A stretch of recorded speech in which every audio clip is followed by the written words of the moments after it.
This is unbelievable. We just got the spot Ethereum ETF, and it was just approved to everyone's surprise. It came out of nowhere.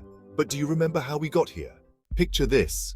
It's Florida, Wednesday, May 18th, 2010.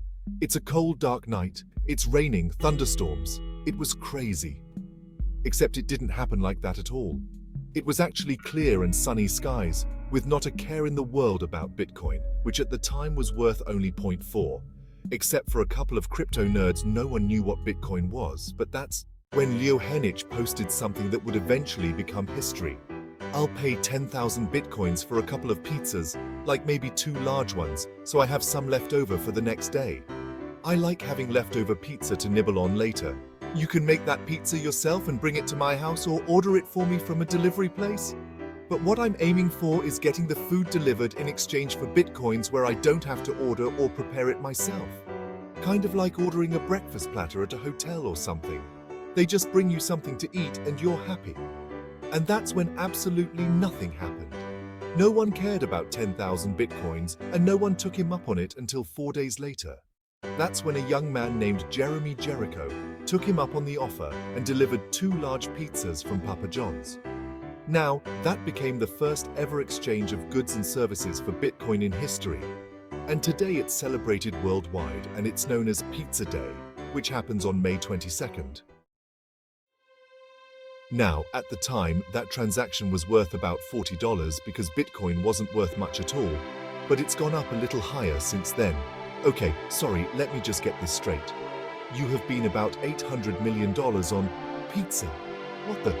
I feel so bad for Leo because he has to hear this every single year.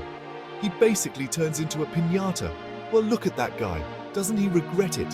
He must feel like an idiot. So thank you, Lo, for your sacrifice and happy Bitcoin Pizza Day. It's not just about Bitcoin pizza anymore, as much as it is about the entire crypto industry through the lens of Ethereum, which is about to have its own pizza-like historic moment. Ethereum has been on a rampage this year. It's up 60% year to date, with 20% of that coming in just the last few days. And that's because of the spot of Ethereum ETF, which just got approved, along with some really interesting things that are also happening behind the scenes. So let me show you how we got here, what's going on, and what can happen to Ethereum's price. Let's get into it. An Ethereum ETF, or Exchange Traded Fund, is a financial product that tracks the price of Ethereum, the cryptocurrency and decentralized platform. It allows investors to gain exposure to its price movements without directly owning the underlying asset.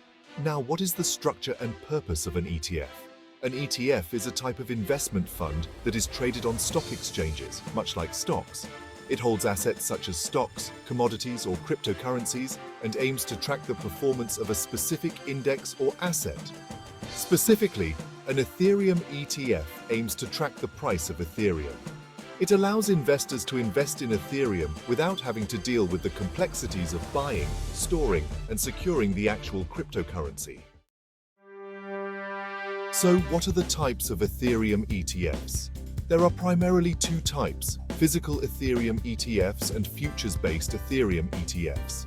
Physical Ethereum ETFs hold actual Ethereum.